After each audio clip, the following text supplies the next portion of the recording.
Welcome to CUNA's Preventing Sexual Harassment at Your Credit Union Training on Demand course.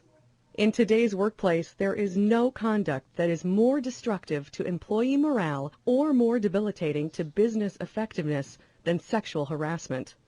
The bottom line is that sexual harassment has no place in the work environment because it undermines the concept of a safe workplace. Unfortunately, this truth alone is not enough to stop harassing behavior. This course teaches you how to identify sexual harassment and protect employees and the credit union from its negative consequences.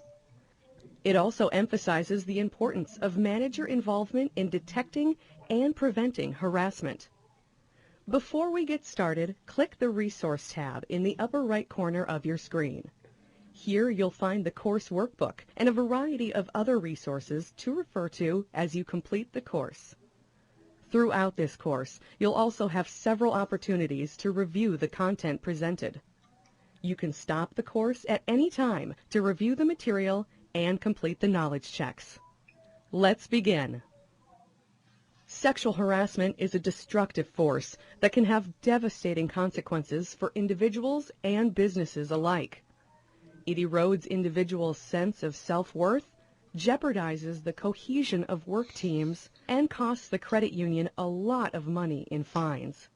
Ultimately, we all need to understand what constitutes sexual harassment and know how to prevent it at our credit unions. The first step in this understanding is knowing what the law defines as sexual harassment. The sad truth is that many people are guilty of harassing acts simply because they are unaware of what is and what is not acceptable. Once you have this knowledge, you can examine your rights as an employee and the liabilities of your organization and the responsibilities of your manager in preventing harassment before it begins. To that end, upon completion of this course, you will be able to define sexual harassment according to the Equal Employment Opportunity Commission's, or EEOC's, definition. Describe the 4 employee rights defined by the EEOC in cases of sexual harassment.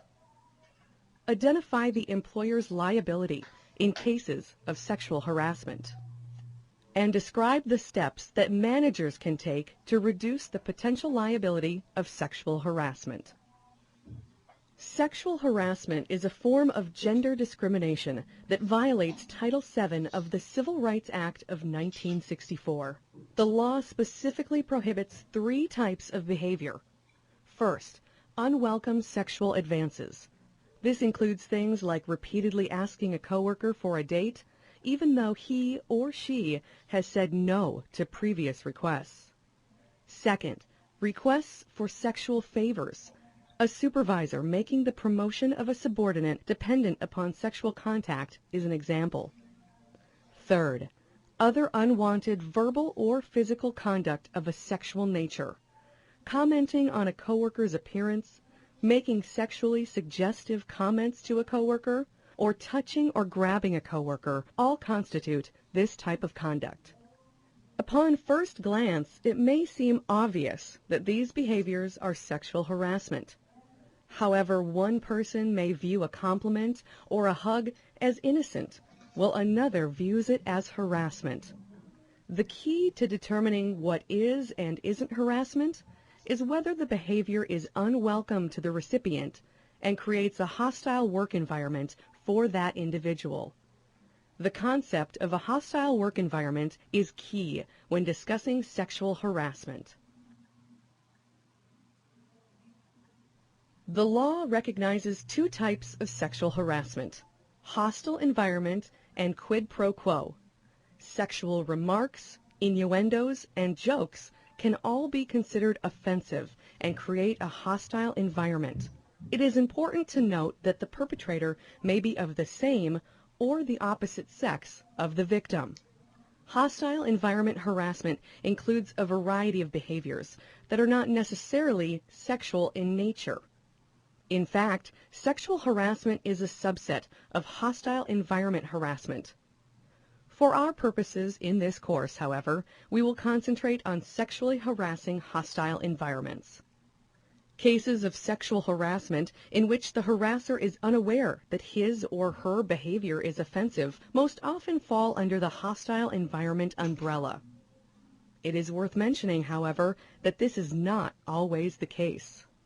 Many types of hostile environment harassment are intentional. Click on the tabs on the left-hand side of the screen to learn about different types of hostile environment harassment. You can also click on the resources link to read a Supreme Court description of a hostile environment. Hanging sexually suggestive cartoons, posters, calendars, or pictures on your office walls constitutes sexual harassment.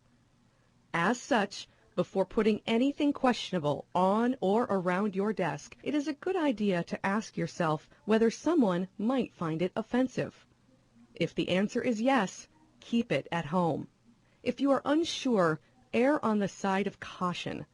After all, nobody will be offended by a calendar of nature scenes. Lewd or suggestive comments about someone's appearance or personal life are sexual harassment. Compliments that focus on a particular aspect of a coworker's appearance and invasive questions about his or her love life are obvious examples of this type of harassment. Less obvious, but equally harassing, are sexual jokes or stories told over the water cooler. As with personal items, if you are unsure about a comment or joke, do not make it. Obscene or suggestive emails, phone calls, and text messages should also be avoided. Similar to suggestive comments, these emails and phone calls may be directed at the individual, or they may be in the form of a widely dispersed joke or story. If your friend sends you an innuendo-laden joke via email, resist the urge to forward it to everyone in your office. There is a fine line between funny and offensive. Persistently asking a coworker or subordinate for dates is sexual harassment too. Many businesses have policies that prohibit romantic involvements between their employees. Even if your credit union does not have such a policy, if you ask a coworker out and he or she says no, you must respect this response. Persistence is a virtue in some aspects of work, but this is not one of them. Touching, patting, or rubbing a coworker can be sexually harassing as well. Everyone has their own concept of personal space, and nobody likes having their space violated. Just because you wouldn't find a back rub from a coworker intrusive does not mean others feel the same, even if the contact is intended to be innocent. In such cases, the contact may make you seem, at best, creepy, or at worst, like a harasser.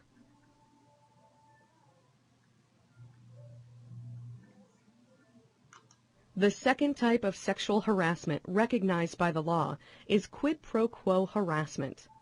Quid pro quo is a Latin phrase that literally means this for that, or one thing in return for another. If we extend this definition into sexual harassment law, we can easily see that quid pro quo harassment includes requests for sexual favors in exchange for job security. Quid pro quo harassment most often flows from supervisor to subordinate. A supervisor who tells a subordinate that a promotion or pay raise hinges on his or her submission to unwelcome sexual advances is guilty of quid pro quo.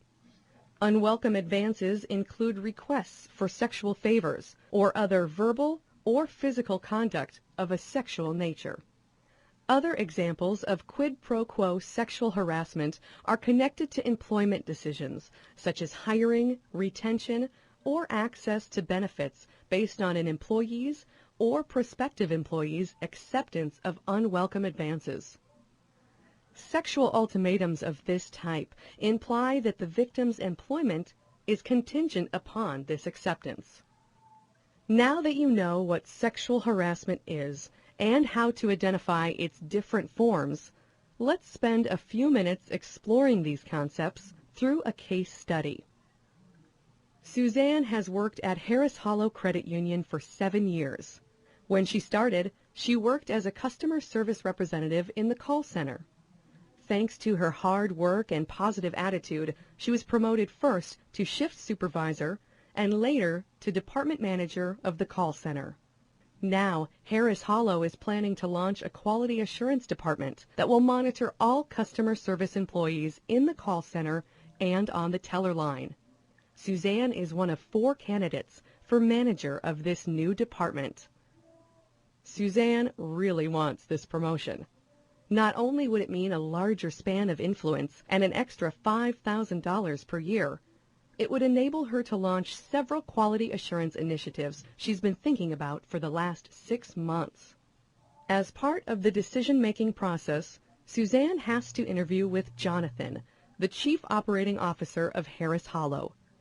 During the week prior to her interview, Jonathan asks her if she would mind meeting after business hours at a popular local restaurant for the interview.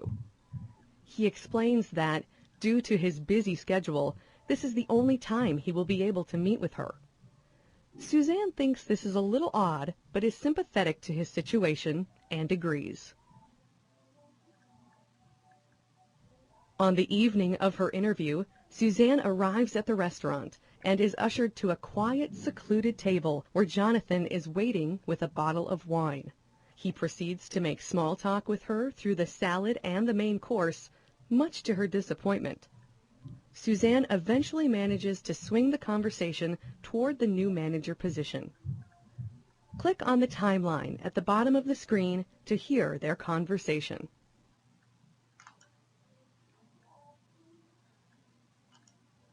So I am very excited about the new Quality Assurance Department, and I'm honored to be considered for the manager position. I think it will really help ensure that the credit union's members are consistently getting fantastic personal service. How are you planning to structure the department, and what are your first-year goals for the department? Well, a lot of that is still up in the air. I don't want to make any hasty decisions until I'm sure I found the perfect person for the job. You know, I've always admired you ever since you began as a call rep. You have a great sense of style and really know how to dress to accentuate your, assets, if you follow my drift. Well, thanks, Jonathan. I have some really great ideas for quality initiatives I'd like to put in place if I'm chosen to manage the department. I'd really like to bend your ear about that for a few minutes if you don't mind. I'll be honest with you, Suzanne. I don't need to hear your ideas. I really want to promote you, and the whole interview process is just a formality. Of course, before I can extend an offer to you, I need to make sure that you are willing to meet all of the obligations of the job, including a few unofficial obligations you would have to me as the man who made your promotion happen. Do you know what I mean? I'm not entirely sure. I've read the description of the position that HR posted, and I'm certain I can manage those. But I don't think that's what you're talking about. You catch on fast. Sexy and smart. I like that. You know, as COO, I'm out on the road a couple of times a month.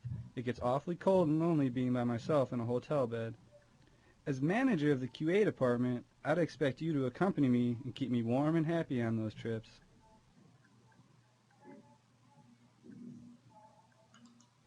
Based on Suzanne and Jonathan's conversation, do you believe that their interaction is an example of sexual harassment? If so, what type? Does it matter that they were off credit union property at the time, or that this was the first time such a discussion occurred? If you answered yes to the first question, you are correct. Jonathan requested sexual favors from Suzanne in exchange for a promotion, which is a clear example of quid pro quo sexual harassment.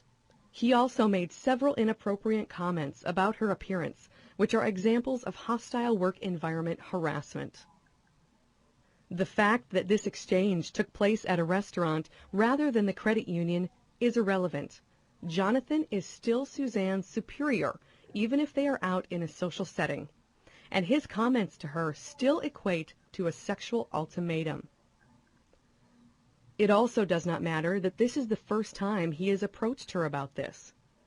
While it is true that some perpetrators repeatedly harass their victims, the number of offenses does not impact whether or not an encounter is harassment. Not all sexual harassment is as clear or obvious as the quid pro quo that Suzanne experienced in our case study. Sexual harassment comes in many forms, but in every form it is a behavior that is both unwelcome and offensive to the victim. Furthermore, the harassing behavior, whether intentional or not, affects the victim in three ways. It jeopardizes his or her employment. It unreasonably interferes with his or her ability to perform job tasks. And it creates an intimidating, hostile, or offensive work environment. Essentially, any action that is perceived to be harassing and unwelcome is considered harassment, even if the person engaging in the action does not intend to be offensive. Click on the tabs on the left-hand side of the screen to hear a few more examples of sexually harassing behavior. As you listen, remember that, under the law, the victim and harasser may be of the same or opposite sex, and may be coworkers, supervisors, or subordinates. Additionally, harassment can occur without economic injury to the victim, and the victim does not have to be the person harassed. He or she may simply be someone affected by the offensive conduct. You can also click on the Resources link to read a summary of Title VII of the Civil Rights Act of 1964.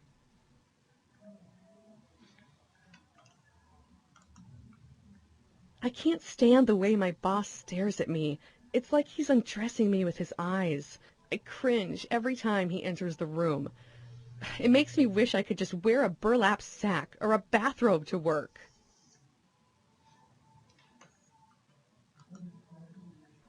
Oh, that's a good one. But have you heard the one about the two guys and the stripper? Well, these two guys go into a strip club and sit down at a table. Then the stripper looks at them and she says, "Ugh, I don't like it when she rubs my back, and she does it all the time. But I'm afraid to ask her to stop." "You didn't come to the bar last night, darling. You know, meeting me at the bar when I ask is part of your job."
Understanding the definition of sexual harassment is just the first step in recognizing and preventing harassment at your credit union.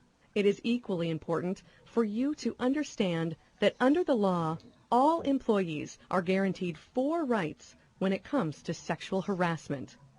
These rights include the right to a workplace free of sexual harassment, the right to file a complaint within the organization and with the EEOC, the right to be free from retaliation for filing a complaint, and the right to have the complaint acted on in an expedient manner.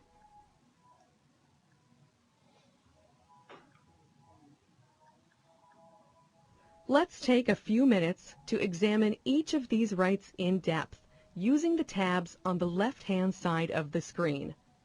Click on each tab to learn more about your sexual harassment rights. The first employee right is to work in an environment free from sexual harassment. Many companies work hard to create a climate in which every employee can do his or her best work. Unfortunately, sexual harassment is very obstructive to these efforts. The victim feels singled out and isolated, simply wants to be left alone to do his or her job, and may even think about quitting just to get away from it. Any organization operating under the cloud of sexual harassment will suffer from shattered employee morale, lower productivity, and employee turnover. Not only does this make for an unhappy workplace, it translates into a lot of credit union dollars lost. As such, it is essential that people at all levels of the credit union be on the lookout for harassment, and that credit union harassment policies be enforced. The second employee right is the right to file a complaint, both within the credit union organization and with the EEOC. Many credit union harassment policies include specific procedures for employees to follow if they are feeling harassed. Part of these policies should relate to filing a complaint. Employees should know exactly how to proceed with their complaint. After all, harassment policies do nobody any good if they are largely unknown. Employees should also know that they can go directly to the EEOC to obtain information or to report their complaint. Ultimately, this is an issue of education. For managers, this means ensuring easy access to policy documents and complaint forms. For employees, this means being aware of your rights and organizational procedures. The third employee right is the right to be free from retaliation for filing a complaint. If an employee feels that harassment has taken place, he or she has the right to report it to a supervisor, HR, or to use whatever complaint mechanism the employer has in place. He or she must be able to do this without fearing termination or other negative consequences. Reprisals against harassment victims are expressly prohibited by the law. Failure of the credit union to prevent retaliation can result in punitive damages to the organization. Managers must be on the lookout for retaliatory behavior by the employee the complaint was filed against and by the organization as a whole.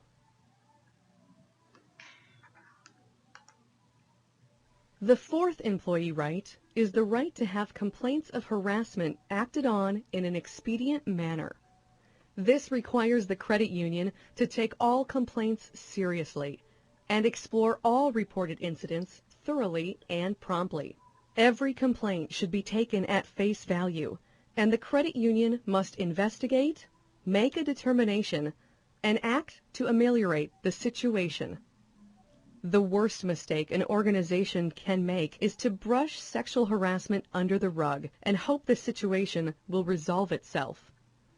A good faith effort on the part of the credit union will help diffuse the situation and could reduce the need for EEOC action or litigation.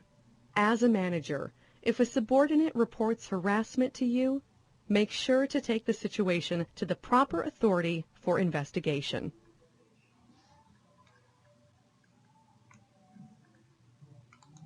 Now that you know a little about your rights, let's apply that knowledge using a case study.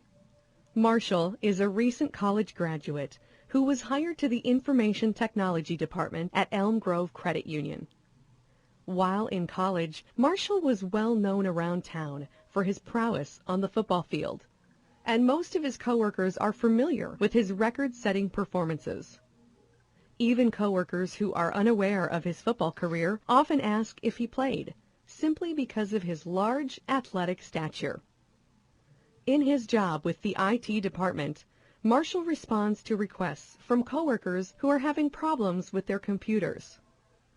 This means that he spends a lot of time out and about in the credit union, visiting coworkers' offices or cubicles and working directly on their machines. One coworker whose desk Marshall visits quite frequently is Lois, the receptionist. Lois has been with the credit union for 25 years and is allowed to do pretty much whatever she pleases given her lengthy tenure. Lois is not expected to abide by many of the rules enforced on other employees. She frequently violates the credit union's internet policy, phone policy, and dress code, and has even been seen smoking in the lobby right under the no smoking sign. Management tends to laugh off her behavior as part of her down-home charm. Marshall does not find Lois so charming. The calendar of Chippendale dancers in her cubicle makes him uncomfortable, as do her frequent joking requests for him to take his shirt off and show her his abs. She also likes to rub his arms as he works and comment on the size of his muscles. However, the last straw came today when on his way out of her cube, she patted him on the backside. When he asked her to stop, she responded by saying it was no different than what football players do. Marshall has had enough of Lois's unwelcome, uncomfortable behavior and decides to file a sexual harassment complaint. After completing the paperwork, he turns his complaint form in to his manager. After reading through the form, the manager laughs in Marshall's face and suggests that he simply get over it. Dissatisfied with the manager's response, Marshall goes to see the HR director. The HR director accepts Marshall's form, but attempts to dissuade him from proceeding with the complaint by telling him that nobody will take it very seriously. Marshall is insistent on filing the complaint. However, after he leaves the HR director's office, she promptly stashes the form under a large pile of paper on her desk and takes no action. Later that week, the HR director mentions Marshall's claim to a coworker over lunch. This coworker then spreads this information around the credit union as if it were some funny joke. Lois finds out about Marshall's complaint and starts leaving pictures of scantily clad men on his desk. Even worse, a member of the upper management team visits Marshall and tells him that he should apologize to Lois for spreading lies about her. Marshall refuses, and the manager tells him that if he does not apologize, his job may be at risk.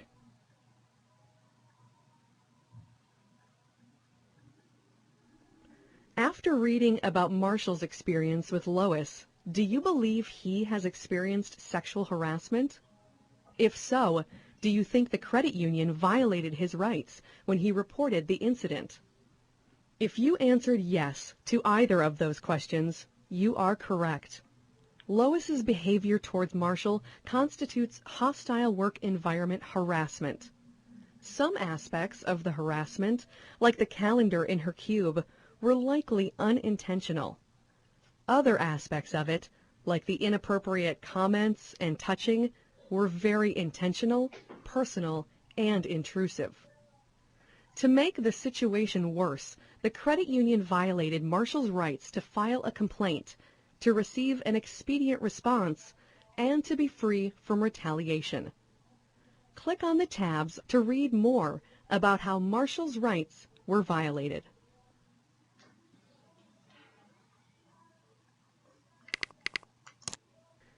Marshall should have been protected from retaliation by Lois. Furthermore, upper management should never have threatened his job as a result of filing a complaint. At this point, Marshall's best option is to go to the EEOC with his complaint. Unfortunately, the credit union's failure to protect his rights will likely increase any fines it may face.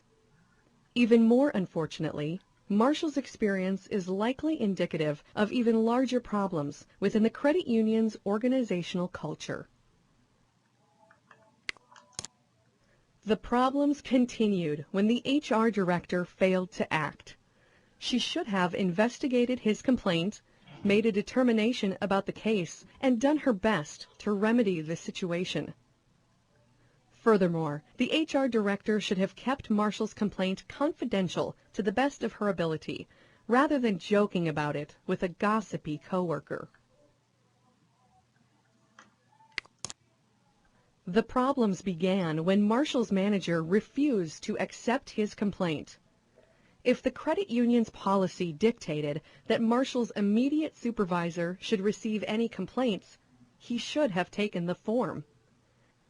If the policy dictated that the HR director should receive the complaint, Marshall's manager should have directed Marshall to her, rather than laughing it off.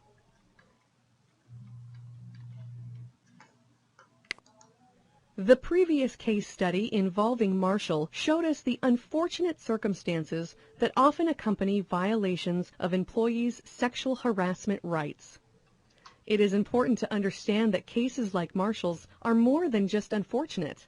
They are illegal. Under the law, it is an employer's responsibility to provide a work environment for employees that is free from sexual harassment. Failure to do so is costly to the employer in terms of fines, legal fees, and court costs.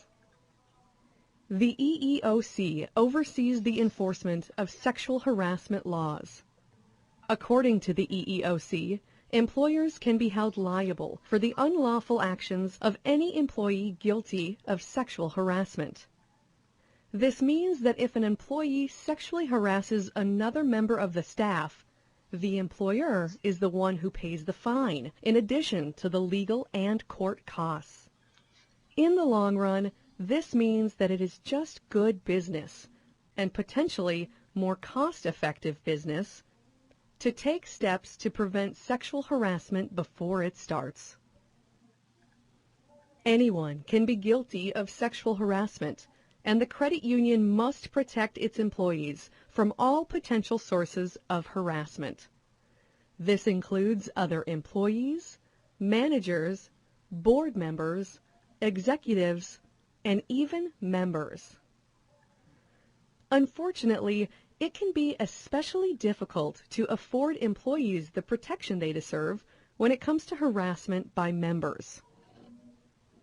The courts have made it clear that employers are liable for the harassing behavior of non-employees because such harassment, just like harassment by anyone within the credit union, creates a hostile work environment. Confronting a member who is harassing an employee is a difficult situation for any manager. It is likely the member will grow angry over the accusation, and he or she may even threaten to leave the credit union. While it is important to keep our members happy and retain their business, it is equally important to protect employees and follow the letter of the law when it comes to harassment. Failure to stop employee harassment at the hands of a member can be costly to the credit union in terms of legal liability. Beyond that, stopping this type of harassment is simply the right thing to do. Click on the resource link to read about a real-life court decision involving sexual harassment by a customer. Sexual harassment, whether at the hands of an employee or non-employee, is costly to employers. Every year, the EEOC and the courts track the number of sexual harassment charges filed, and the statistics are astounding. Over the course of 15 years, from 1997 to 2011, An average of 13,700 harassment charges were filed with the EEOC each year. The number of males who filed charges during this same time increased by nearly 5%, from 11.6% in 1997 to 16.3% in 2011. However, the most staggering statistic of all is the amount of monetary benefits paid out by employers, roughly $50 million per year. When considering that $50 million benefit, it is important to remember that this number does not include any monetary benefits obtained through litigation. It also does not reflect the amount of legal and court costs paid by these employers. When these are factored in, the cost of sexual harassment becomes even greater, and it is easy to see that it pays to prevent sexual harassment in the workplace. It's safe to say that many of the companies involved in these cases were surprised to find themselves dealing with sexual harassment issues. For credit unions, the bottom line is that it is essential to actively work to prevent sexual harassment, lest serious financial consequences arise. In this course, we've defined sexual harassment, explored employee rights, and considered employer liability. Now let's switch gears and discuss the responsibilities of managers to ensure safe, harassment-free workplaces. The truth is that managers and supervisors set the tone for behavior throughout the credit union. They also are the ones who communicate policy information. The credit union's first line of defense against sexual harassment is a clear, comprehensive sexual harassment policy that is accessible to all employees. The guidelines set forth in this policy should make it clear that harassment will not be tolerated. They should also spell out the employer and employee responsibilities for filing and investigating complaints. Managers must be well versed in the credit union's harassment policy, and they must know and enforce the rules about improper behavior. Given their role in overseeing the day-to-day activities of the credit union workforce, no one is in a better position to prevent sexual harassment in the credit union. Managers must also be sensitive and observant and be prepared to intervene if they witness inappropriate behavior, even if a formal complaint has not been filed. Additionally, they should report such misconduct to Human Resources. EEOC guidelines encourage employers to craft a multi-step program that prevents sexual harassment before it starts. An effective program includes an explicit anti-harassment policy that clearly defines what sexual harassment is. This policy should be regularly communicated to employees to ensure effective implementation. The credit union should affirmatively address the subject of harassment with all employees, whether supervisory or non-supervisory, and express strong disapproval of and sanctions for sexual harassment. The credit union should also have a complaint resolution procedure. This procedure should be designed in such a way that victims of harassment feel comfortable coming forward. The procedure should also be designed so that victims do not have to go to a supervisor who is harassing them with their complaint. The confidentiality of all parties involved, including any witnesses interviewed during the investigation, should be maintained to the extent possible. Click on the resource link to read a sample sexual harassment policy. Sexual harassment policy is important, and if communicated proactively, reporting procedures become contingency plans. For this to happen, managers must make the policy accessible and understandable to employees. This often requires upfront, frank conversations between managers and staff. Conversations about a subject that some people find embarrassing. It is important that personal feelings about delicate subject matter do not interfere with effective, proactive conversations. For a few pointers on jump-starting these discussions, click on the tabs on the left-hand side of the screen.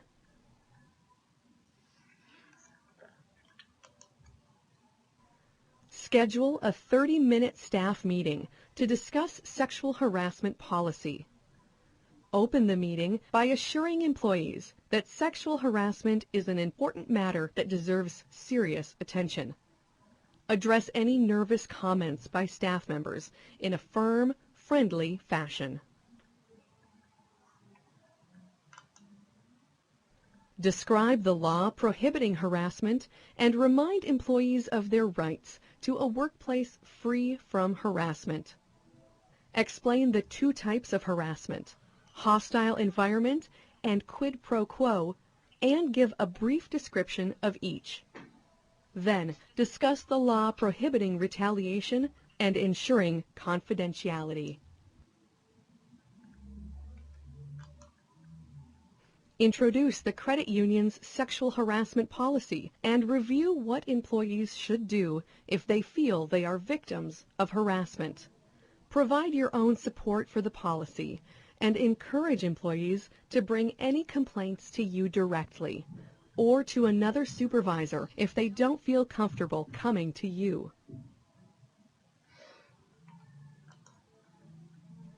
Encourage employees to express their discomfort about jokes, physical contact, or anything else that makes them uncomfortable, either at the time it happens or in private shortly after it happens. Let employees know that your door is open for feedback and questions.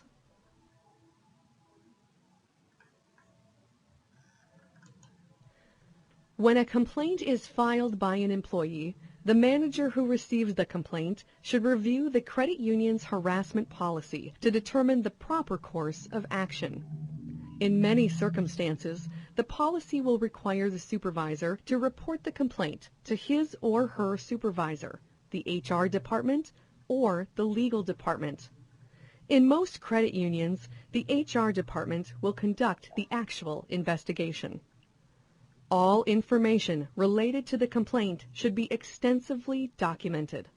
Before turning the complaint over, make sure that the reporting employee includes his or her name, the times and dates of occurrences, the location of occurrences, and any details of the event. All complaints should be taken seriously and must be properly reported and investigated. Laughing off a complaint or ignoring it will not make it go away. Managers must follow the proper procedures, maintain confidentiality, exercise discretion, and protect the reporting employee from retaliation. Many sexual harassment policies include a section about handling complaints and disputes. This dispute resolution policy provides guidance about the individual or group responsible for handling harassment complaints. It also provides instructions about record keeping, report filing, and the final resolution of the complaint. The aim of this policy is to handle the complaint fairly and ensure that corrective action is taken promptly. Quick break from the training session. It mentions our own harassment policy. This is found in our employee handbook. There's a copy on the server. There's going to be a copy on the internet. Also, everyone should have a copy of it as well, one that's actually printed out. If you don't, we can certainly get you another one, or you can print another one out. But it does have what our harassment policy is inside there. Martina has been a teller at Mount Mission Credit Union for a couple of years. She's always enjoyed her job and had a good relationship with her coworkers. Recently, a new teller named Sandy was hired to Martina's department. Sandy does not like Martina, and she has been spreading rumors about Martina's sex life throughout the credit union. She has sent Martina several text messages accusing her of being promiscuous and sleeping with upper management as a way of advancing her career. Sandy has also posted similar notes in the bathroom stalls and on several coworkers' windshields. Martina is very upset about Sandy's behavior and decides to go to her supervisor, Roland. Martina explains the situation to Roland and says that she would like to file a sexual harassment complaint against Sandy. Roland is taken aback by Martina's story. His first response is that Sandy's behavior is no big deal, and it's just girls being girls. Martina is not happy with his response and tells him so. At this point, Roland tells Martina it can't be sexual harassment because she and Sandy are both female. Martina becomes very upset with Roland, and she tells him that if he won't accept her complaint, she will find another supervisor who will. Roland tells Martina that if she circumvents him in filing her complaint, he will make her life miserable. After reading Martina's story, do you think that she experienced sexual harassment in her dealings with Sandy? Do you think Roland made mistakes in addressing her concerns? If you answered yes to either of these questions, you are correct. Martina is a victim of hostile environment sexual harassment. Sandy's comments and notes are certainly unwelcome and are of a sexual nature. It does not matter that both Martina and Sandy are women. Beyond that, Roland's response to Martina was totally inappropriate. He should have accepted Martina's complaint, regardless of his personal feelings about her report or the situation surrounding it. As a supervisor, it is his responsibility to collect Martina's information and make sure it finds its way to the proper channels, not to make a snap decision about the situation himself. Furthermore, he should be protecting Martina from retaliation, not threatening her with it. In Martina's case study, there is a clear communication breakdown on Roland's part when he fails to take Martina's complaint to the proper authorities. This reminds us of the supervisor's and manager's role as a conduit of information about sexual harassment. These individuals must use their communication skills to provide employees with legal and policy information and to carry employees' complaints to the next level when harassment occurs. Ultimately, communicating information about sexual harassment goes a long way toward preventing the problem. It is not enough for your credit union to simply have a harassment policy. If it is buried in a manual and never discussed, it does nobody any good. Congratulations on completing CUNA's Preventing Sexual Harassment at Your Credit Union Training on Demand course. You should now understand what sexual harassment is, know what your rights are, and understand the liabilities of your organization and the responsibilities of your manager in preventing harassment. To that end, you should be able to define sexual harassment according to EEOC's definition. You should also be able to describe the 4 employee rights defined by the EEOC in cases of sexual harassment. Additionally, you should be able to identify the employer's liability in cases of sexual harassment. Finally, you should now be able to describe the steps that managers can take to reduce the potential liability of sexual harassment. A harassment-free workplace is a productive workplace with healthy relationships, good communication, and a culture of trust. The costs of sexual harassment are high in both monetary and people terms, and they make for a dysfunctional credit union. Please refer to the final slide or the end of the workbook for instructions about taking the online final exam for this session.